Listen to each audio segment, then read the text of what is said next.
All right. Hello, we're live on Lunch is Over with DJ Y Sham. Look, I got like my scarf twisted up, like I was trying to be prepared. Um, we here though. We here though. It's Thursday. It's snowing. I don't know about where you're at, but I am from Boston, Massachusetts. If I could turn a camera directly the other way, you would be seeing some flurry coming down. I don't want to scare you, so don't visit Boston right now if you are not ready for the snow. Yeah, in Texas we don't have, well, in Houston we don't have much snow here. I'm just gonna just be jealous from the side. But um, I wanted to kick it off. I've been posting. I've met a lot of great people, or I've seen a lot of great people on Clubhouse, this app that everybody is Yes, there. It's like either 50-50. People either like it or they don't like it. Uh, exactly. I just think it's honestly about how you navigate your worlds and what you want to be exposed to. So this is what led me here to Litto Lingo. I seen you in a room, Yes, and I thought this topic, the work you do, the work you're doing is amazing. We thank you. spoke briefly yesterday about like some stereotypes and stigmas, so I definitely wanted to dive deep down. But we're Mhm. gonna hit it off like this: who are you, and what is Litto Lingo? Thank you for having me. I'm Uchenna Udobi. I'm a speech language pathologist of 14 years this year. I've worked with children and adults. So with the children, I've worked in home health. I worked in orphanages. I've worked in juvenile detention, Nice. I'm a schools. criminal justice major, so I So don't want to say nice like I agree with it. I know, right? Things are changing, but yeah, if you happen to unfortunately commit a crime and you're a juvenile, and if you are sentenced to juvenile detention, you'll have to continue to receive speech services. So I offer it there, schools, etc. I've even done an orphanage. I don't know if I've said that. So Little Lingo just started in November of last year. I officially launched it. So it's brand new. But what it is that it's a company that I started where I made an online course and community for parents of young children, mostly toddlers, but anywhere from 0 to about 5 years old, who notices that their child is not speaking as expected. So I created this course and community to online community to help parents get their kids talking, because I noticed that the kids that were on my caseload, the youngest kids, they could have avoided speech therapy if the parents knew how to help them at home. So that would save them money, save them time. And then now with the pandemic, it's even crazier to get services. It's a long waiting list. And there, because one, there's a shortage of professionals. There's not many speech language pathologists that exist, and so there was already a shortage. Plus, the pandemic is making it harder to access services. So we kind of fill in the gap. What? So I want to take it back a little bit. You said orphanage, you said juvenile justice. Those are all, I don't think a lot of people realize like all of those areas leads into this work that you're doing currently right now. Mhm. Um, and I don't want to be like we talked yesterday, but like I wanted to just definitely dive straight deep into it about how does this relate to the school to prison pipeline with young Mhm. Black African American boys and girls in cities across America that we're dealing with right now. Like you said, we're in a pandemic or in a corona, and I'm gonna be quite honest. Like I think our babies are gonna be like behind, very very much so. Exactly. Mhm. Unless you got a private tutor, we already know those people are good. We already know they're fine. Exactly. But the people in the hood, Mhm. the actual communities, and even like the one Black person and the sea of white people, they might be left out too. So I definitely wanted to connect those gaps with that because a lot of people sometimes we see it in spurts and pieces, but we're like, Mhm. okay, my baby, I have a thousand god kids. I say those, I got a thousand Uh-huh. kids. No, yeah, I have seven, but we don't want to say like this person, like we're scared to, I don't want to say judge or to like assume that this baby has something or whatever like that. And in reality, we just need like somebody to confide in, to just relate. Mhm. And then you go to a meeting, you see like 10 other parents or whoever there, you're like, oh my goodness, me too. Uh, Yeah. but definitely just wanted to dive into that. Yeah, I think there's there is a stigma because you don't want your child to be different or maybe have that label of special education or have extra help. But those services are there and you might as well use it and access it. A couple of things that children of color, especially African American children, and maybe children who may speak a different language, English may not be their first language, they're less likely to be identified for those services. And in so doing so, it sets them up to put them behind actually in education. So children who don't receive intervention or special services or their family don't know what they can do to help them, they're more likely to have lower grades in school, lower test scores, lower reading scores. And that just continues and continues on in their academic career because they're already behind and then they're not getting the services or the help to help them at least get a little bit higher and be with their peers. So it continues to push them back. And then also children who don't get services when they get older, they tend to have more aggression or because they may not be able to communicate properly, or they have difficulty with school. And so those children tend to end up having more run-ins with authority figures such as principals and the police. And so if you can start it early and get those services and help your child, then you are less likely to have that happen later on in life. So yeah, that's the big thing. And so also just to educate parents that you can do a lot of things at home because you are with your child more than me as a therapist is, or there for that 1 hour, 30 minutes. So if you know what you can do to help, you can avoid therapy or decrease it and just be extra, you just add to the service that you already received to make you richer. And this is where, so I always tell in my life, like I try not to be judgmental, but then that's where I become judgmental. Like I do understand that, certain parents may also have disabilities, learning disabilities and stuff like that. But for the ones who don't, those are the ones who I am judging because I feel like there's so much out there right now. And granted, you have to take everything with a grain of salt. You have to, everything's not good information. Yes. Or, everybody doesn't learn the same, right? Exactly. But it's like with the YouTube, I feel like my grandmother with the YouTubes, with YouTube and websites like this, like, once you start networking and you meet people, it's just, there's mom groups, dad groups, just all this stuff, research books, there's texts that like parents and guardians have, well, the ones who are able have no excuse to be letting their babies, get a little far behind because you ain't got to say it. But I know some parents who technology. Where's my phone at? I don't know. That's their thing. So I'm just like, well, all that time they spent on the technology doing X, Y, and Z. Why wasn't they learning how to read or write or whatever the case may be?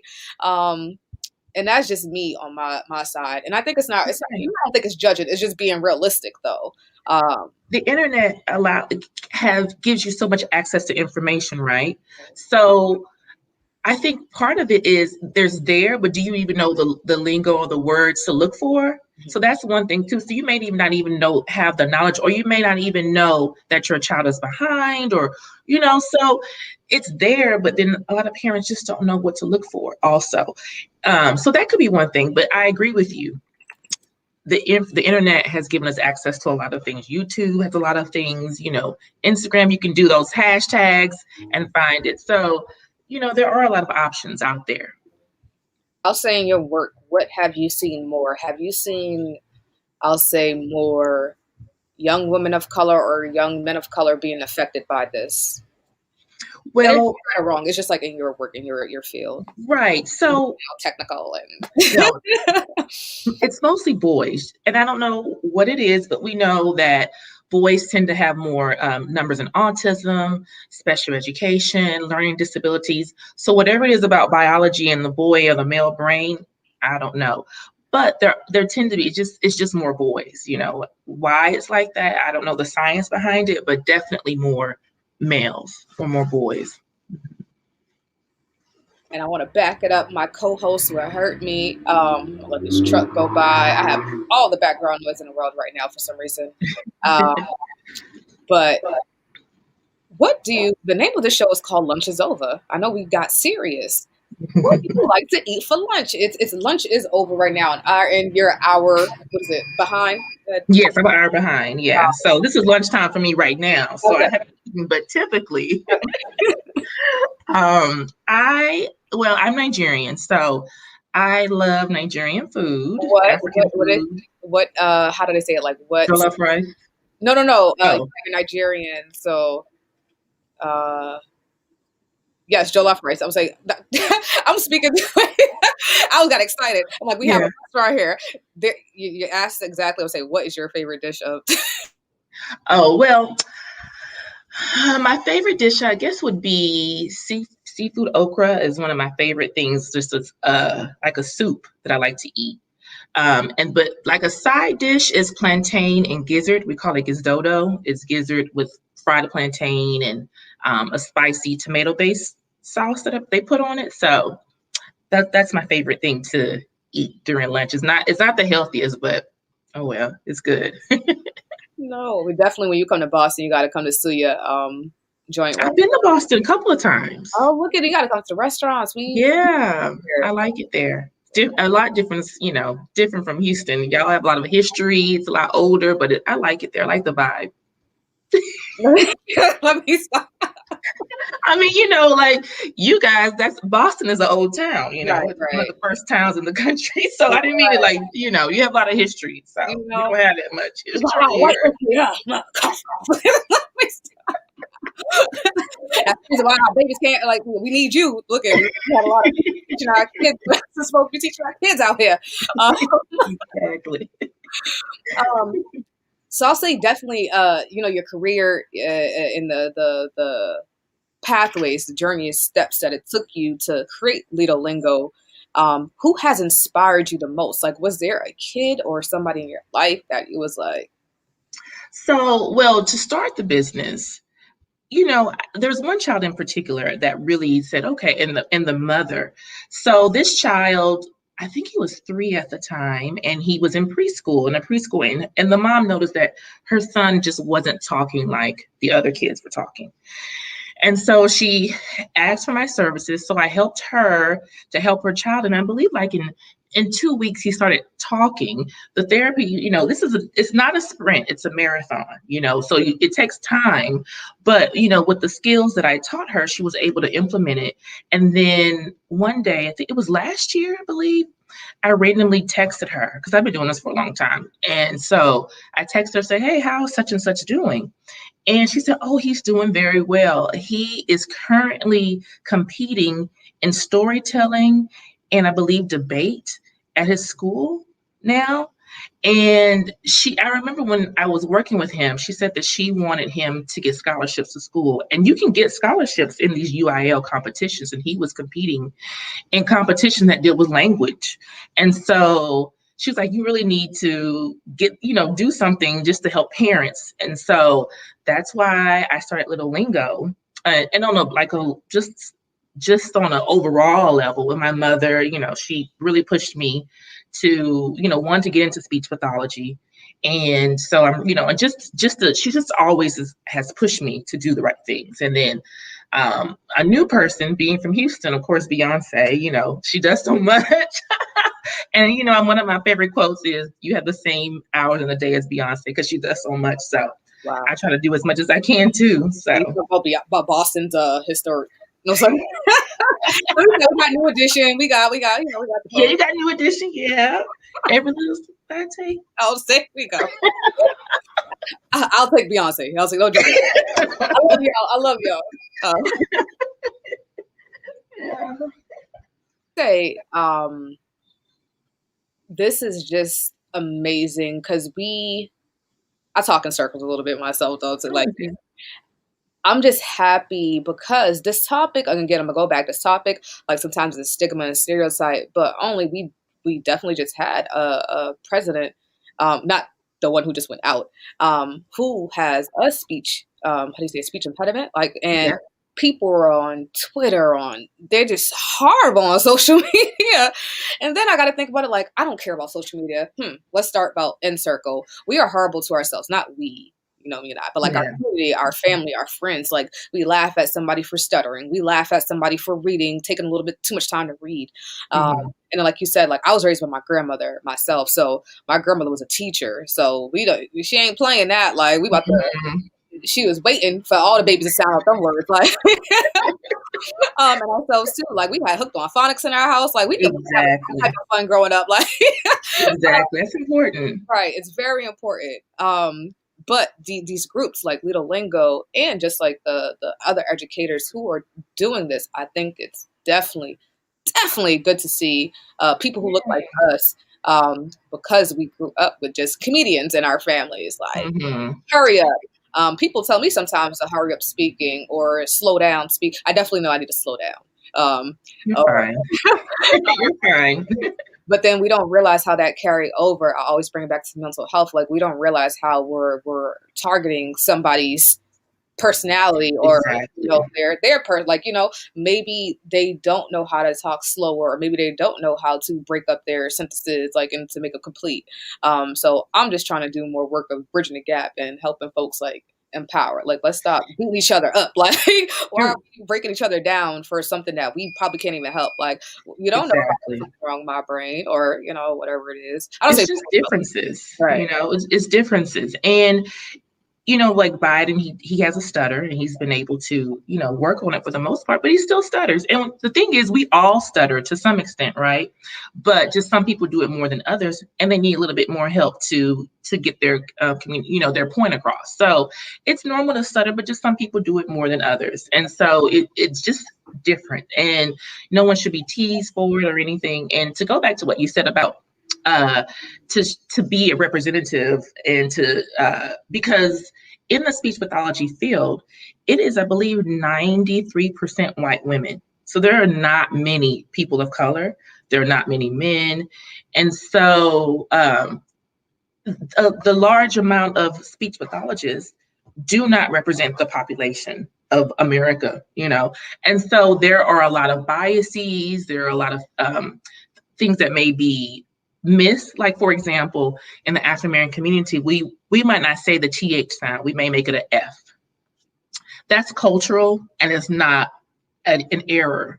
But the person that may be a white speech pathologist or someone of not the same race, they may mark it wrong, and they may put you into service when you may not need it.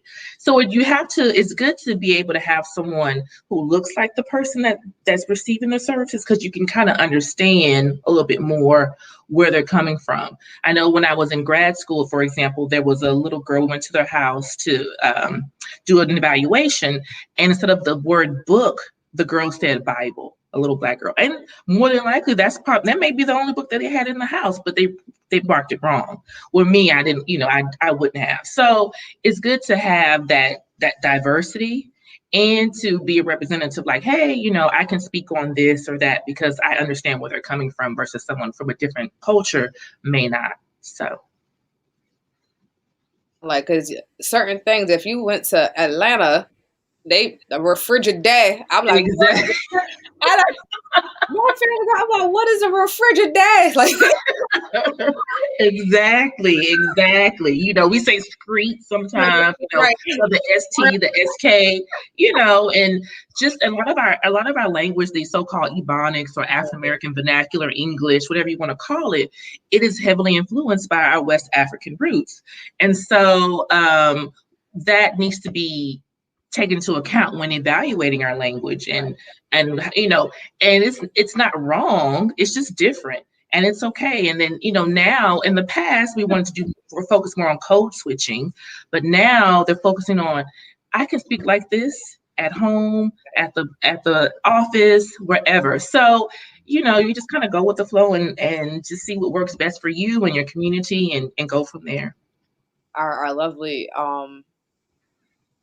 Taylor Andre said, "Why do we culturally say mother instead of mother? And why isn't the TH sound pronounced?" Okay, so Amber I can tell Rose. you this. The TH sound is not a common sound in languages across the world. So In or you like can something else?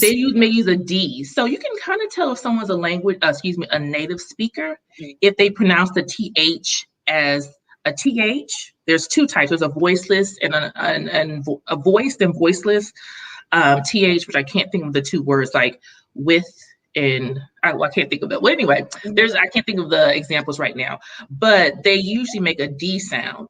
So English and a few Western languages like Northern European, they may use a th, but otherwise you can't find that sound in many languages. So it's just a sound they're not used to. Wow. So another thing is that when children are born, they can make all the sounds in all the languages. But as you grow older, you only start to recognize and repeat the sounds that you hear in your environment. So if I never hear that th sound in my language, I won't know how to say it. So I'll make the D sound, or for African Americans, it may be an F sound. So that's just why. It's just not a common sound in languages. So that's why I grew up cursing. My uncle, he just swore. My grandmother used to always tell me she used to be scared when we go to church that I was going to slip out and say a swear. I hope you didn't. I hope you didn't. No. You're having a mega flashback right now. I'm not. But there are any like other tips and stuff like that. Like that's funny. Why isn't th sound pronounced? I thought about that though. Or lisp. How do we say it? Like a lot of people don't understand that you're probably not going to. Well, I don't want to judge. Like you're not going to be able to fully announce. How do you say it? Like enunciate certain words if you have a lisp. So that's something else it's funny you bring that up because that's recently become a thing. Because a lot of times in the past we wanted to make you normal and make you like everyone else. And now some people are saying, I like the way that I say things, and I like that I'm diverse and I'm different from other people. So for example, one of my colleagues was in one of our Facebook groups was saying that she was working with a child who has a lisp, and he's in middle school, and he said, I'm tired of having this because I think you're trying to change who I am. So in the school setting, the reason why you give speech is because it's hindering your education in some way. But if he is not having any difficulty with it for education and he's happy with it and it's not bothering his self-esteem, why do it? Why change it if he's happy with it? And I can hear when I'm watching the news or watching television, people have lisps and they're working in television. So it's not a hindrance to anything unless it's maybe really bad, but I can hear it and it's not stopping anyone to, maybe they've had some work and they've reduced a little bit of it. I don't know, but it's really up to the person. You have to have an internal motivation to want to change it or not. And so, it's up to you. I'd say, what is it like balancing all of this stuff? We're just like keeping updated on like information, like things change in the educational system or ways to teach. Yes. You just got to keep your ear to the ground. A part of having my license, that I have a national license in the state of Texas license, you have to do 10 hours a year of continuing education. So it depends on what you want to focus on. And over the weekend, I received an email from our national body, the American Speech and Hearing Association.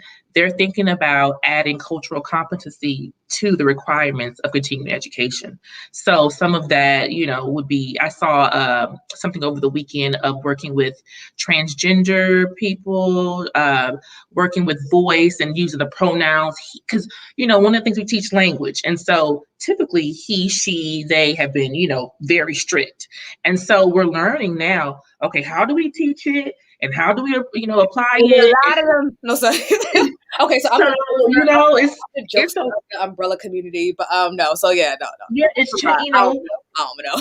Things are changing. I'm learning stuff too. So and there are some people, I told you, like 90% of white women, and so some of them are very conservative. Some of them are liberal, so they're like, you're going to be a she, you're going to be a he. And exactly. There was some controversy last year about that too, within our community. So you just gotta keep your ear to the streets, I guess. Oh, that's real. Especially real.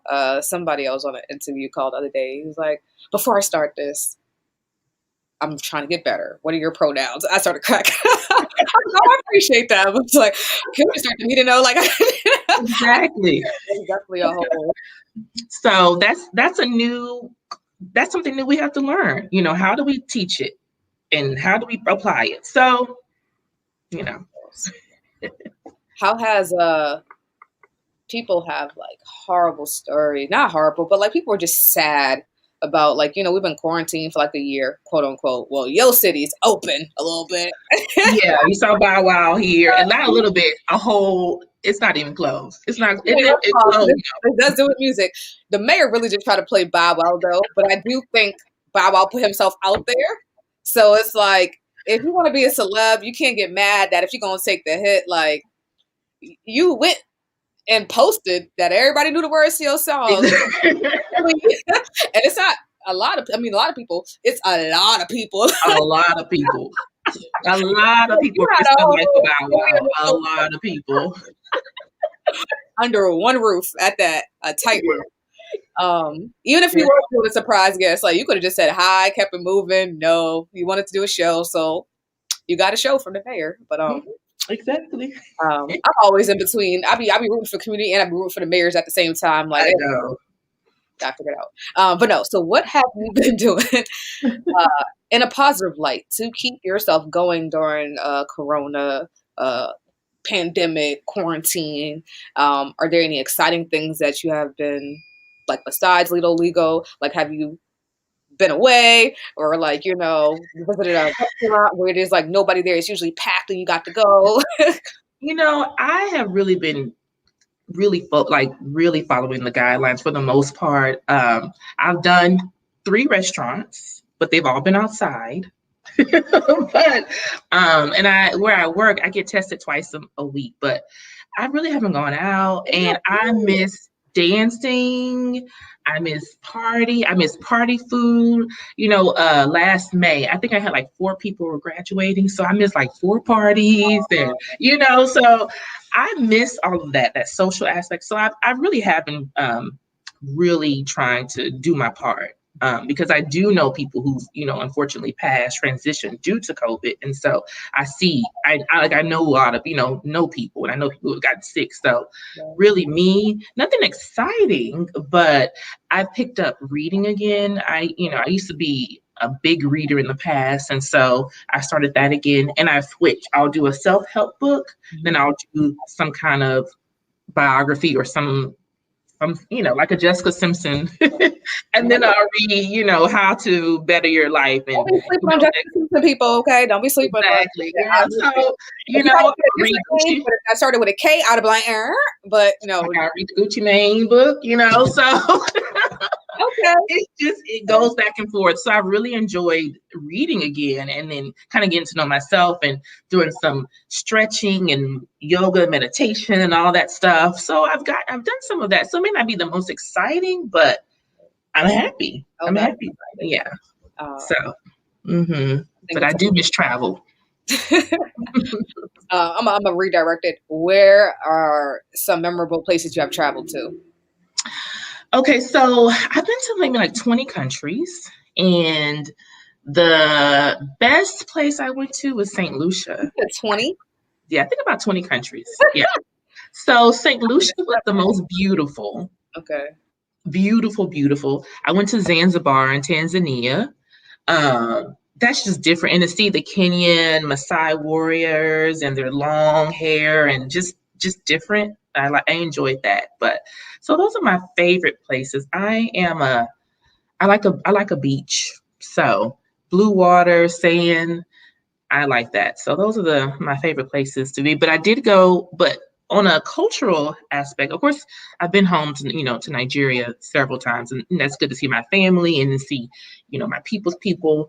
But I did a one day in Paris, and I got to see the Mona Lisa and went to the Louvre and saw all that stuff. So that was good. But yeah, so those are my favorite places. People talk about where they traveled to. I'm like, yes, but I'm jealous at the same time. Like, yeah, they're all, after this stuff, and when you can fly, it's probably gonna be cheap at the beginning. So go anywhere you can, you Right. know. So We just came back from Florida. Well, this is my first time saying it publicly. Whoever's watching, well, just remember, like they're going in and out. Yeah, so I just came back from Florida. People's been asking, "Where you at?" Because what's today? it's Thursday. Thursday. Came back Hmm. Tuesday, Monday. In the sun. In the sun. You would have thought, Florida's open too, right? oh, it's open. But let me not say it like that because we didn't go out like to expose to like the places. We went to Yeah, restaurants here and there like that outside the beach, but it's open. It's nice. I'm like for a quick little. yeah, You get tested. I just got my results back. I'm negative, so that's why I'm back in my studio. Like here, yeah. I'm trying to like promote that more because people are so like, oh my god, tested. I'm like, y'all should be getting tested for everything anyway, like STDs, all that. Like, word out. I told I'm open. Like, we gotta keep Why it not? real. We gotta keep it Get real. everything, Look it. the whole smorgasbord of things. Why Like, not? I'm not ashamed. I be walking to the doctor like, Give yeah. me everything. I don't be like that. I be a little scared. I got tattoos. I'd be like, all right, no. So let me run right. I'm a clown. No worries. What's the best advice you have been given on this journey? I like to call everything a journey because I feel like life can switch up any day. I'll be chilling here. If somebody gave me $1 million, I'll probably ditch my whole DJ life. Like, like for what? Like, no. I'll donate, but I'm out of here. Don't Right. else. So what's the best advice that you have been given just learning or just growing as a human? Stay consistent. There's going to be ups and downs. And like I said earlier, my mother is a big inspiration for me. And she sent me this, I guess it was a meme, I don't remember, where somebody was digging for diamonds and they were almost there and they gave up and stopped and they turned back around while the other person was still digging for it, digging for it, digging for it. So consistency is key. There's going to be ups and downs and turnarounds, but if you stay at it, you'll do okay. I think that's dope. Like I love like people be having like a whole hour about advice. I'm like, this is just and you can't go wrong with mama advice. Exactly. Passed down Exactly. history, you cannot go wrong at all. Exactly. So it's good. Let's see. Our next question. Have you Mhm. ever had any oopsies during your journey or building Litto Lingo? So like right now, like I have a website and it's just been a process sometimes. Like, when one thing breaks, the whole thing breaks. So you try to edit a picture. So when I say oopsies, that could be anything. You had a meeting, it got canceled, that you were looking for an investor. You ain't got to tell us about the investor or anything like that. But anything, because I always ask this question because I'm going to do a segment soon of just like people being real with themselves about like running a business or being an artist. Stuff happens. Yeah, this social media is all these the platforms and getting your camera right and the lighting right. So I'll tell you something that happened to me today. I was taking pictures for an Instagram post and I made a message board and then I took the picture and the letters were backwards. And I was like,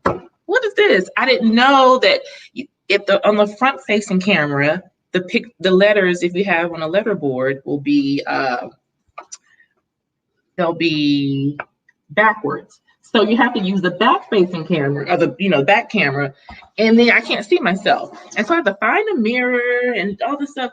So it's stuff like that. Like I'm still learning like how to edit a reel and looking all crazy and stuff like that. So I have like a large learning curve on because I'm not a big social media person. I'm not one to really share things about my life as much. I'm kind of private. So I've had to be open and show myself. And it's like, okay, this is who I am. And so it's been a learning curve. And so, yeah, I'm still learning all of that stuff and how to be funny and all that stuff. Because I'm a quiet person typically. So, Oh, we need that on social media. yeah, so I'm working on that, being more open and learning stuff, technology and lighting and all that stuff. So That's amazing, though. I think we literally all are all on the same page. Granted, there's like the advanced people. You got yeah, what's his name Jason Derulo throwing stars and moons. exactly. Like, what? No, like this is crazy. That's not just a regular app. You use like 10. Stop it. But Right. Yeah. So I'm learning. but this is. I think actually that's the group, the 28 day. Was you in the group about the reels? Yeah, that's where I was. So There we go. I've been thinking. I'm like, which group was it? But you just said something. yeah. Will Um, you be participating? Yes, I be posting and deleting all my reels, honestly, just like I do on TikTok. I was Mhm. taught that in a different YouTuber TikTok group, like they was having a conversation. So my reels don't do well. I just delete it and I'll post it back. But I've been reading all the tips. I read the book and I thought it was nice. Like it's only like a couple pages. Uh, Yes, yes, yes. She did it. I mean, she did a good job. Of course, that's my sorority sister, so why not? But I have to shout her out. But yeah, I will be participating. I right, will be. I may not do 28, but right. I was like, I don't know, try to find all that type of content. Like, exactly. right. But I'm gonna participate and I'm gonna do better and I'm gonna get it. I'm gonna get those followers. So And that's the thing too. We about to get them on here for you too as well. On yeah, I'll definitely be tagging all your socials and everything. But I appreciate that. social media, we just take it at a time. So Exactly. don't stress too much. Trust me. Before I got on here, I had to turn on three different. Like I'm pointing this way. I had to turn Yeah. in here, turn on the light in there, and I had to turn on the overhead because it was still dark. And I was like, oh my gosh! Last time people was complaining and that they're gonna see me, and it was like a shadow every time I put it. It was like a shadow going. No, I know these shadows and all that stuff. It's just Right, it'd be a lot. hard. Yeah, it's a learning curve. But these are literally the oopsies and the growth moments though. Like nobody is perfect. And if they told you that, like I don't know what they was doing. Like, Yeah, I don't know, yeah, and I don't believe it. right. They just trying to put it to the gram or whatever they call like they just trying to do the most. Um, Exactly. let's see. What is one thing you want Spark FM listeners to remember about you? Yeah, remember about Litto Lingo, LITTO LINGO, and remember that we are a support for families who are worried and don't have access to services just because of insurance or pandemic or where they live. They may live in a place where there's no one that can help them, or even though there may be teletherapy, but it's just not an option. There's waiting lists, etc. So if you know a family that has a child or you have a child of your own or in your community that is just not speaking as expected, you're just noticing something is different, to think of Little Lingo and as a resource. We have I have a lot of tips. I post on my Instagram. I also have a free newsletter that I send out every month with tips. So, and then also we have the service of the online course and community to help you a little bit more. And also when you join the community, you have lifetime access to me and the services. So any updates, any question that you may have, I'll be there to help. So yeah, just remember Little Lingo for those needs. I really appreciate it. And those prices are changing. So, boop, boop, boop. But yeah, so yeah, I can't hear you. I can't hear you. Oh, okay, here we Yeah, go. I can hear you. Mhm. I was like, I couldn't even get the screen off. I'm like, no, let me show my face. Oh no, whatever your price is, you deserve me to get. Thank I'll just like you. go and walking everybody through the website Yeah, real quick. People get scared, but I'll say no. The only thing I'll say, do you have like payment plans? I do. Okay, Yes, I then no. do. I do. Yep. There are payment plans. And like I said, you have lifetime access, unlimited choices to ask questions, excuse me. I have a monthly office hours per se where we have one-on-one and there's group coaching, and I do weekly live Q&A in the community. If you have any questions, I'm here to help. So why not use me as a resource to help you and your child? And then, a parent who stays uninformed or doesn't know, they could be putting their child at risk. So, you know, why not reach out? You can, make a call. I take phone calls, I answer questions, all that stuff. They just, go to my website and go from there. Let's see. Why is it not? Oh, there we go. Oh, I was sharing this one tab. There we go. I was trying to get it. Oh, yes, I have a blog also. And speaking of Amanda Gorman, she had an articulation disorder and an auditory processing disorder, and she was diagnosed at 5. And look at her at Harvard. Her mom was a teacher also, so she knows how to help her daughter out. But a lot of people don't know how Right. they can help and the resources. I'm always telling people all kind of things they can do to help their child. So This is amazing. And I'm gonna be thank honest, you. I didn't even know who Amanda Gorman was until the what's The inauguration. right. And I'm like, who is this person I keep tagging everywhere? Yeah. Beautiful, beautiful. Like the speech, the poetry, everything was just amazing. Exactly. And she didn't learn to say her R's until she was 20. Wow.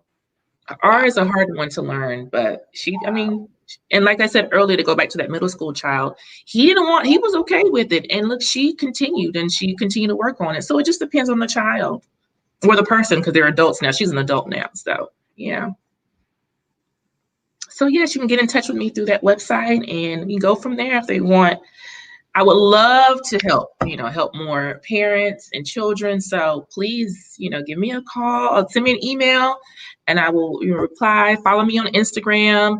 I have a YouTube page. I only have one video, but I will be growing. See, we were talking about those oopsies and that, yeah, I'm going to be growing. So just follow me on all the social media at LitttoLingo.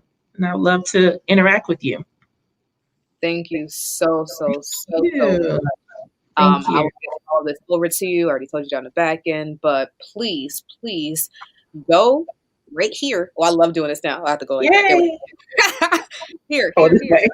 Right here. I'm learning that camera stuff. No, you look. I was like this. Um, please visit the website. I love seeing this. Again, if you don't know what Spark FM Online is, I know you do. It's Black-owned radio station by Danielle, female in the city, putting it on. But we are global. We're in 2 different time zones, not that far off. But this is Mhm. always great to see. Lunch is over with Little Lingo. Thank you for joining us. Thank you. I'm so glad to be here. Thank you. Yes, of course.